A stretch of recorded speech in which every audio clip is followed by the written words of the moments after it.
your nation, your province, your southern Alberta. From the heart of Lethbridge, it's Bridge City News Weekend Edition. Hello, I'm Naveen Day. Thanks for joining us for a look back at what made headlines in Alberta this week. Lethbridge MP Rachel Thomas was at the University of Lethbridge as part of Bring Your MP to STEM Camp. The initiative is a national campaign by ACTUA, Canada's leading science, technology, engineering, and mathematics youth outreach network. BCN's Micah Quinn has the story. It's just really cool to see them have that chance to learn a lot while having a lot of fun. Lethbridge MP Rachel Thomas received a special tour of Destination Exploration's Medical Science Camp on Wednesday morning. It's all themed around the body and medicine, so they created their own operation game, so the fun game that you got very frustrated at as a kid. They built the main board itself, so out of pizza boxes and using tinfoil, and then we connected it to what's called a makey, which is a circuit board that will replace the keyboard, and it allows them to bring that operation component of the buzzer to life. This one was unique, as are each of their camps, of course. And so to have the chance to come and see specifically what this group was up to was really cool. Every camper also has the opportunity to do some 3D printing. This 3D printing and 3D modeling is just taking off, and is now we see it in some of the schools. They will get a chance at a very young age to see that, and then we turn it and bring it into life for them. For Bridge City News, I'm Micah Quinn. A Millarville home that was once a prize in a unique lottery was destroyed by fire. Calls came into RCMP just after 8 a.m. last week's Friday morning about a house fire on Millarville Landing. When crews arrived, both occupants of the home had self-evacuated. The house was the source of intrigue in 2019 when its owner, Alla Wagner, put the home up in a worldwide raffle at $25 a ticket after failing to sell the property for $1.7 million. The lottery did not pan out, and not all who participated in the raffle have received their money back. Strong winds had neighbors hosing down their homes in case the fire spread, but fortunately no other houses were damaged and no other injuries were reported. RCMP say the house is a total loss, and investigators continue to look into the cause. Brent Kissio, the highest winning head coach in Lethbridge Hurricanes history, has announced that he'll be stepping away from the club. Kissio accepted a new position with the Henderson Silver Knights, who are the AHL affiliate team for the Las Vegas Golden Knights of the NHL. Kissio says the decision to leave the team came quickly for him. We're pretty close to camp, and I was getting excited for the season here and getting ready for it, and just got a phone call from Henderson, and an opportunity opened up there to go there and coach in Vegas and be part of the Henderson Silver Knights, and to get an organization like that and to be a part of a team that just won the cup, and it's exciting. It's real exciting. It's obviously bittersweet leaving Lethbridge, a place that my family's grown to know as home. We love it here. My family will stay here. I'll go there my first year by myself, but this is home to us. So leaving here and leaving great people is always hard, but in coaching you got to try to push yourself. You got to try to move up, and this will be another step in my career. Wednesday marks the 78th anniversary of the Nagasaki bombing. The U.S. military detonated a powerful atomic bomb over the Japanese city of Nagasaki, ultimately killing close to 100,000 people, nearly all civilians. Here in Lethbridge, Eric Grasson with the Nikayuko Japanese Garden says there are a number of Japanese residents in southern Alberta that have memorable connections to the tragedy. It's just so impactful and devastating regardless of what the connection is. And we really like to support and nurture those feelings and any hurt and anything like that, and educate people on that hurt and what happened, to then maybe help educate people to realize on how terrible it was and prevent something like this happening in the future. And I believe that if we continue to educate everybody on everything that has happened, we can then work towards preventing things happening in the future. The Nagasaki bombing took place on August 9th, 1945, just 3 days after the infamous Hiroshima bombing. Staff with the Helen Schuler Nature Center recently unveiled a brand new exhibit called The Nature of Play. Corrine Putman, the manager of the center, says this is an exciting time for the group, as kids will now be able to come and play whenever they want. I think certainly most people understand that when you engage in physical play, it's good for your muscles, but it's also really, really good for your brain and a lot of your major organs. Those are set up for people to sit and kind of be creative, and whether it's creating like little mini habitats or creating kind of like pieces of very nature-based art, kind of the sky's the limit.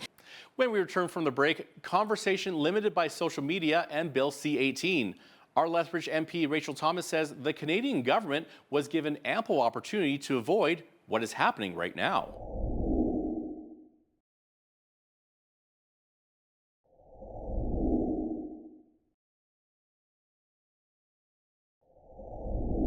Welcome back. Many Canadians woke up early this week to discover that Canadian news was hidden from them on Instagram and Facebook.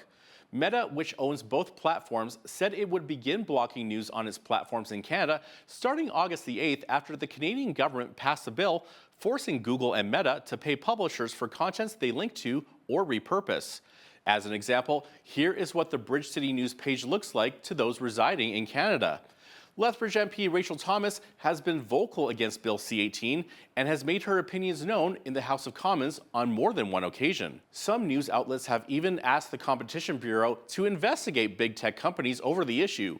We asked Thomas her thoughts about if the bill should be removed and if instead she thinks news organizations should be questioning the federal government for passing the bill instead of going after big tech. Well, Bill C-18 ultimately takes news out of the hands of Canadians. They won't be able to access it on Google or Meta platforms any longer. And that's the result of Liberal policy. They had the opportunity to get this right. Conservatives certainly brought amendments forward to do that. Those amendments were ignored. And now, unfortunately, it's Canadians who are going to have to pay the price because they won't have access to those news links the way that they should. So far, Google has not removed any news content from their platform.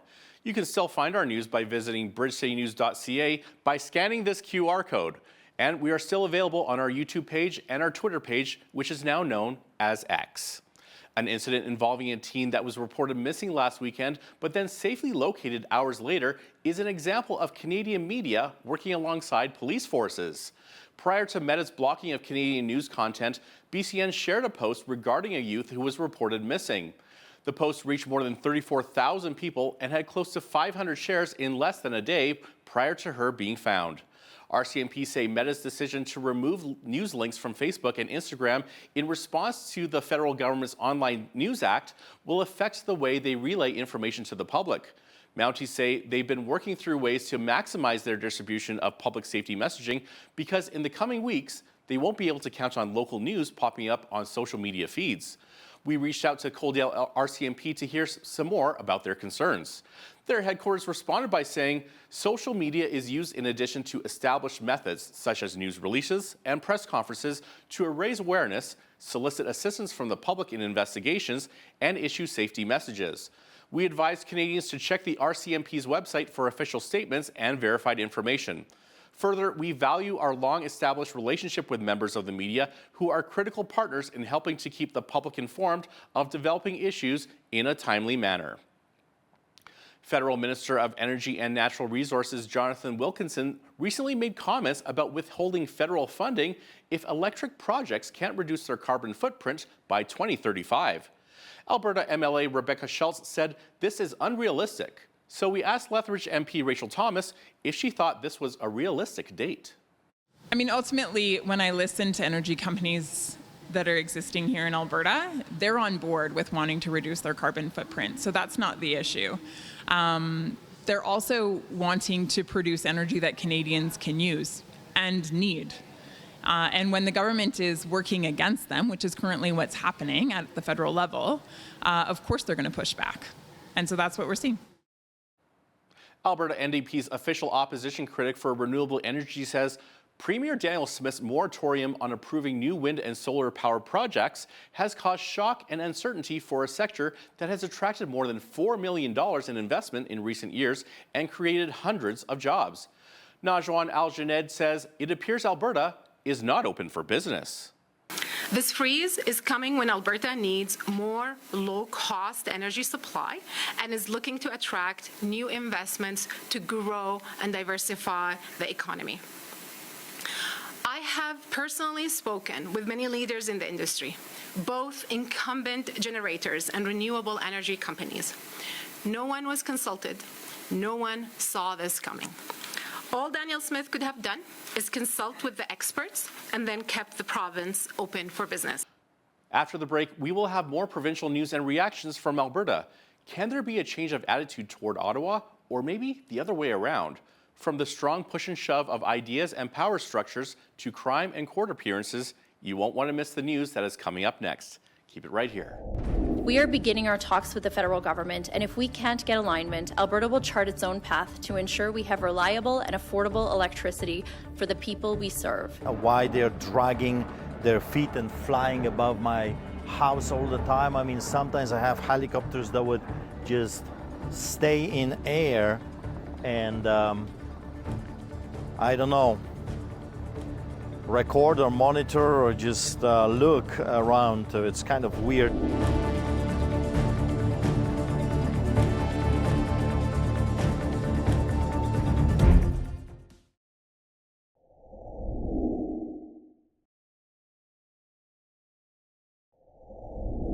Ottawa released its clean electricity draft regulations this week, and it included some provision to allow for some natural gas power generation. The draft is designed to clean Canada's electricity grid and reach net zero by 2035. Meantime, Alberta's Energy Minister of Environment and Protected Areas, Rebecca Schultz, had some choice words regarding the proposed clean electricity regulations. The draft regulations are unconstitutional, irresponsible, unrealistic, and would make life less affordable for Albertans and Canadians. They will not be implemented in our province, period. They can't. We are beginning our talks with the federal government, and if we can't get alignment, Alberta will chart its own path to ensure we have reliable and affordable electricity for the people we serve. Environment and Climate Change Canada says if the regulations are adopted, the national average household energy bill is estimated to increase by $35 to $61 per year. But it says only 2% of that increase will come as a result of the regulations. A final version is expected to be published in January of 2025. Alberta Premier Danielle Smith was criticized more than a month ago for saying that Alberta won't be following British Columbia's lead on drug policy, specifically safe supply. Political columnist for the Toronto Sun, Brian Lilly, dug deeper into the overdose death rates in Canada, and his conclusion is that Premier Smith made the right call. BC has been at the forefront of changing drug policy in this country for well over a decade, probably more than 2 decades now. And they've gone down the route of safe injection sites, of safe supply, of decriminalizing hard drugs, a very liberalized approach. And yet their overdose death rate continues to skyrocket. It's gone from 7.2 deaths per 100,000 of population in 2013 to they're on track right now for over 45 deaths per 100,000 of population. That's a massive increase. It's only gone down 1 year in the last decade, in 2019. Ontario's has, by not following BC's lead, has gone up, just like most places have, but not at the same level.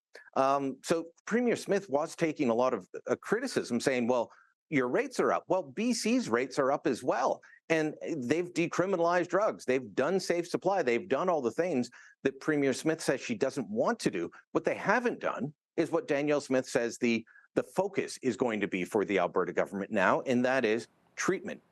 The sentencing hearing for Calgary street preacher Arthur Pawlowski, who was involved in the Coutts border protests, has officially been marked on the calendar for September the 18th at the Lethbridge courthouse. Pawlowski, who had anticipated hearing his sentence on August 9th, took to social media on Tuesday to post a nearly 6-minute video. Here is a short snippet of it. I don't really fully understand the technicalities of all of that craziness, why this cannot just be simply done, why they're dragging their feet and flying above my house all the time. I mean, sometimes I have helicopters that would just stay in air and I don't know, record or monitor or just look around. It's kind of weird. According to Pawlowski's lawyer, Sarah Miller, August 9th was initially only a court docket date and not an official sentencing hearing. But she told Bridge City News they had been waiting on a pre-sentence report and that all three parties, including Pawlowski's legal team, the Crown, and the court have agreed on Pawlowski hearing his sentence next month. This past May, Pawlowski was found guilty on one count each of breaching a release order and mischief. 7 people have now been charged in a year-long multi-million-dollar drug trafficking investigation in Calgary. The Project Carlos investigation concluded with a series of arrests taking place between July 31st and August the 3rd of this year. Here is a list of names of those being charged, ranging in ages from 28 to 55 years of age. A total of 33 charges were laid, with offenses ranging from drug trafficking to money laundering to criminal conspiracy and organized crime-related offenses. Project Carlos resulted in the seizure of more than $4.5 million worth of drugs, including fentanyl, cocaine, and methamphetamine, and nearly $1 million in cash after homes across Calgary were searched in August of last year. Additional charges have been laid against an Edmonton teacher previously charged with child luring and child pornography offenses he committed in Florida against a teen. 27-year-old Brendan Gorman was arrested in May in St. Albert, Alberta, and rearrested in July in Florida for offenses relating to his online engagement with a 14-year-old.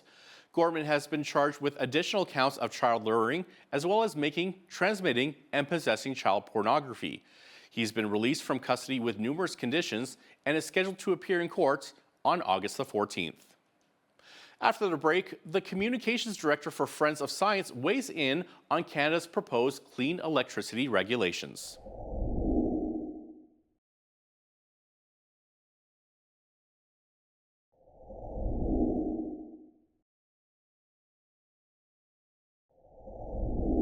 As the federal government proposes net zero and decarbonization, many are asking what this means for Canadians and just how feasible and realistic are these plans. To discuss some of these questions, BCN producer Michael Clausen spoke with Michelle Sterling of Friends of Science. Here is part 1 of that conversation.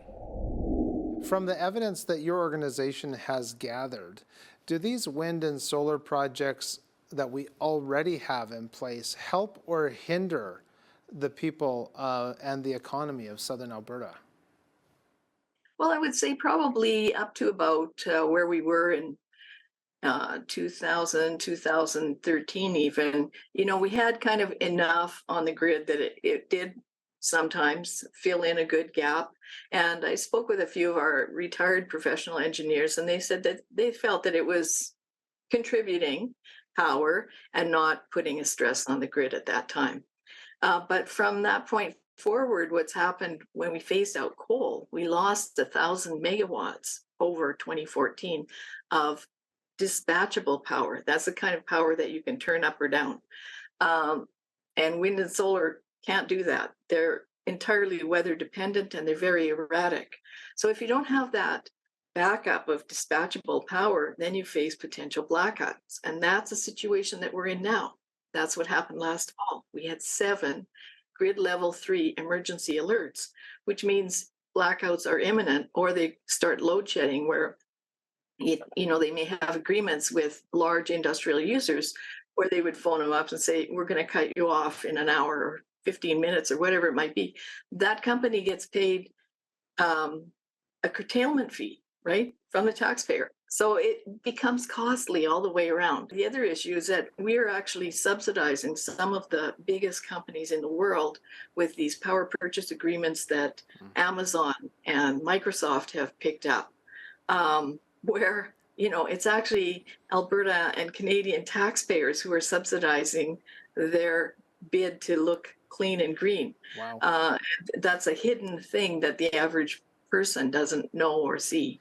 Yeah, that sounds like there's such a web that it's hard to untangle it all.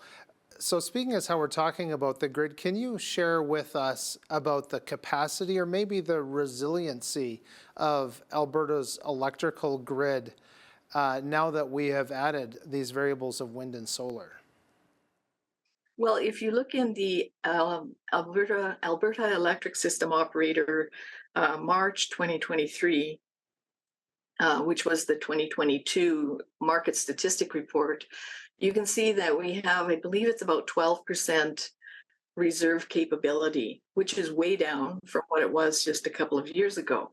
Now, when we add on the access to the interties with Saskatchewan and Montana and British Columbia, then the reserve capability goes up to about 22% and brings us almost back to where we were a couple of years ago.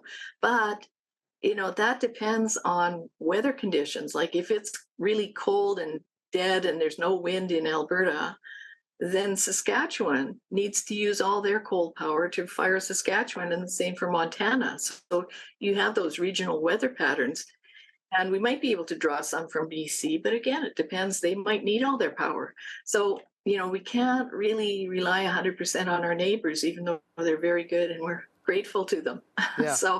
But it's lower. It's much lower now. I think the ISO says it's still manageable, but extreme weather events happen, and you don't want to be on the edge. Exactly. Now, there's just so much to talk about, but I want to get to the recent provincial government here in Alberta of bringing out this moratorium on wind and solar projects. From your point of view, is this the best decision the UCP government can make? Well, I don't speak for the government in any way, but, I would say that it's a thoughtful one because of these blackouts that we nearly had last fall. Now, just remember that the ISO report came out in March. We were already into an election period. The election was finished, end of May, and then, setting up cabinet and everything. So it may be that only now are people realizing, wow, we seem to have a real potential technical problem here. Maybe we should hold our horses and review these projects. When we return from the break, we hear more from Michelle Sterling about who is expected to profit once Canada zeroes in on the new power structures in our country, as well as the lifespan of such establishments. That second part is coming up shortly. So to transfer all of our light duty vehicles to EV would require another 10,000 megawatts of power generation.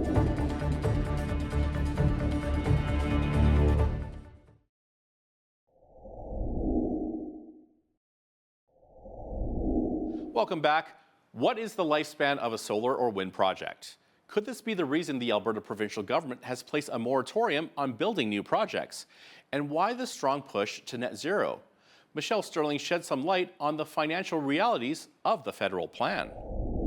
If the provincial government feels that they have to study the end-of-life implications and recycling potential for the components from wind and solar, this may lead one to question, are wind and solar projects actually as green as we're led to believe?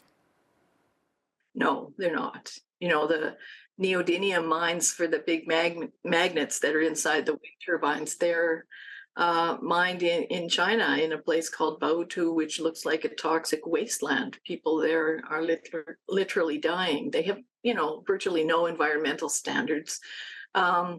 And also all the solar projects, most of the top, I think it's the top 6 of 10 solar companies in Canada are Chinese companies. So, these are renewable jobs for other countries. There's another factor that's actually propped up recently, and that is that many of the wind turbine manufacturers are facing serious financial problems. One being that the cost of all the materials have gone up dramatically, and certainly those operating in Europe, their energy costs are through the roof. So they're not viable anymore. They're losing billions of euros. That raises a question too. What happens if you put up a wind farm and then they go bankrupt? You don't have parts, you don't have warranty. Right. Yeah. Well, and one of the big things for businesses, of course, is cost certainty. And consumers need that as well. Now, the question's been raised, we touched on it very briefly about connecting grids from east to west across Canada. There is that thing called line loss, and there's just so much more of the backstory to me on these wind and solar projects. Do you see that there's even a path forward just here in Alberta of addressing these net zero targets?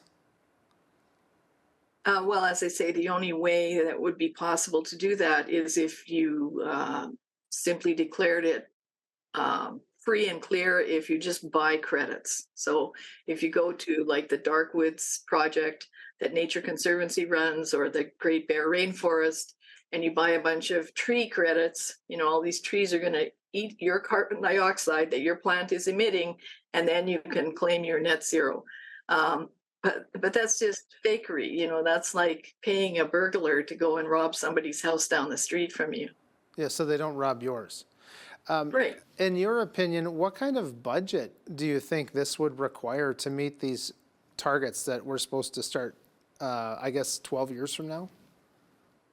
Well, it would be astronomical. Like, just for instance, we have to think not only about the wind and solar projects in Alberta that are on a moratorium, but just imagine the government wants us to drive EVs. So to transfer all of our light duty vehicles to EV would require another 10,000 megawatts of power generation. So the Shepherd plant in Calgary is about 800 megawatts. The Site C dam in BC it's about 1,000. So we need to build 8 or 10 more Site C dams.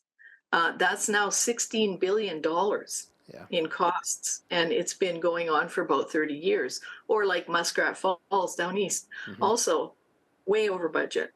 Can you talk maybe a little bit about that even home heating could be affected by this?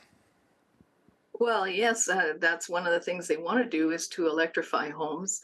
One of the things you mentioned is heat pumps, and people do seem to think that this is a fabulous idea. I know that Seamus O'Regan has really been pushing it down east in the Maritimes. But as you point out, it doesn't work at a low temperature, so it's perfectly unsuited to the prairies, that's for sure. And very unreliable.